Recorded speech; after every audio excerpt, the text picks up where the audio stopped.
little bit. Lucky. Right. Seattle got lucky, but Cam Chancellor, that wasn't a lucky play. No, nope. We're going to get into that right now. So the Seahawks are now 2-2, and as Stephen A. just mentioned, Seattle is not allowed a touchdown in their last 18 regular season quarters with Cam Chancellor on the field. Stephen A., going into the season, you had Seattle as your Super Bowl pick.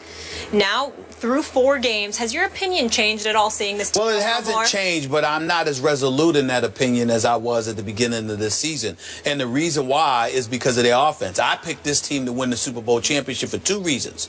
That elite defense, the Legion of Boom, you know, and all its supplementary parts, the defensive line and so on and so forth. Also, their motivation, because no matter how motivated the New England Patriots are due to Deflategate and the whole fiasco that entailed, the bottom line is they stand here today as the reigning defending Super Bowl champions. And the Seattle Seahawks sit here today as a team who believes it was theirs, and their head coach gave it away by not giving the ball a beast mode a half-yard away from the goal line. It is that simple. So I believe the combination of how elite their defense is, Skip, and how motivated they are to resurrect themselves and to make amends for what transpired, basically taking back what they believe belongs to them. The Seattle Seahawks believe they should be standing here right now as the reigning 2-time defending Super Bowl champions, okay? And they believe that it was they gave that away. So they believe it's theirs. That is the reason I picked them.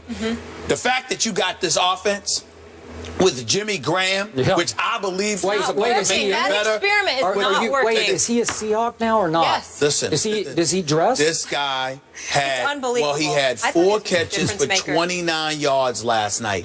I'm just saying that it's so anemic, it's so pedestrian, it's so blah, blah. I can't believe it. Now, in defense, Detroit was all over Russell Wilson. I mean, he was running for his life most of the game. They sacked him 6 times. I can't even count how many times they pressured him. They were all over him, and if it wasn't for his elusivity, his you know, that's what Clay Matthews meant when he told Colin Kaepernick, "You are no Russell Wilson," because you got to remember, Kaepernick is more like RG3, the old RG3, in terms of he could fly north to south. That is true. He can't juke you the way that Russell Wilson is capable of juking you. So that's probably what Clay Matthews meant. And it definitely highlighted itself because they were all over Russell Wilson last night, okay? And I mean, he could barely breathe. But I'm still looking at them. And again, and no Marshawn Beast Mode, he didn't play last night, so we understand that.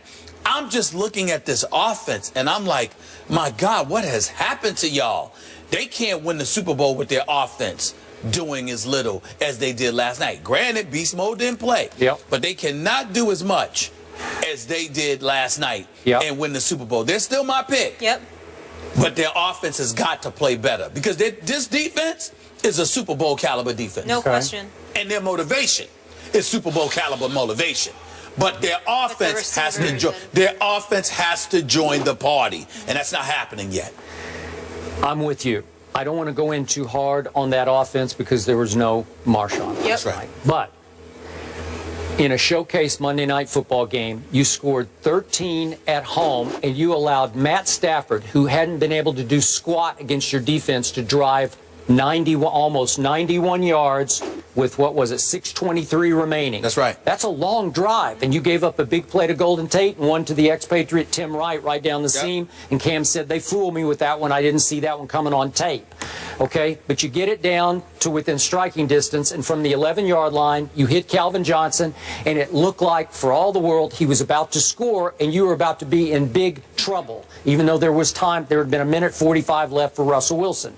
Now, is that on the defense? A little bit. I saw a little crack in the foundation there that you gave that up at home in front of that crowd. Right. But back to Russell Wilson.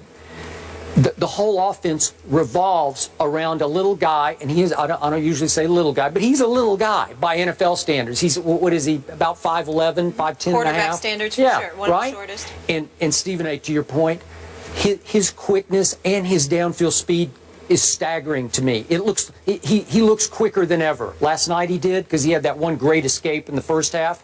No one can do what he's been doing on escape plays and then able to throw on the run, running the wrong way. He's running to his left and throws a big completion. But it's a high wire act. And he fumbled twice that hurt them badly. They lost the turnover battle 3-1 and still won the game at home. That's pretty great. And yet, Russell Wilson, if you force him to stand there in that pocket at his diminutive size, he can't see it, and he's not consistently accurate from the pocket. He's, to my eye, he is below average as a pure pocket passer. But if he gets outside, he is absolutely lethal as I've ever seen of anybody outside. He's what Johnny Manziel hopes he can one day become, because he's doing better than, he's Russell football. That's who he is, because he's making plays. And at one point, Gruden said last night, boy, he better not keep doing this, because at some point it's going to catch up with him, but he keeps pulling it off, and I got to give it to him. It's interesting. He does keep pulling it off. You know what? As I watched Russell Wilson last night, you know what I said to myself? A 3-4 defense is the best way to go against him. Let me explain why.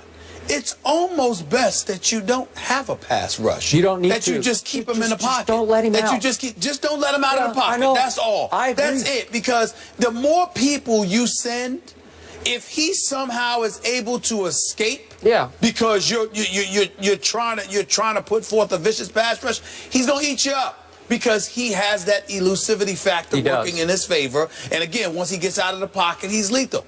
But even if he has time, if you make him stand in the pocket and there are bodies in front of him to impede his vision, it obviously affects him like it would affect anybody else who's relatively short inside that pocket.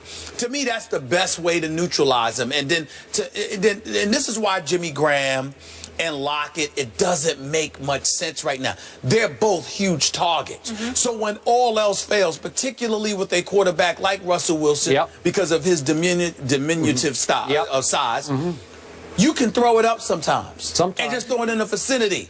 And they should be able to go and get it for you. The fact that none of that is happening is incredibly alarming to me.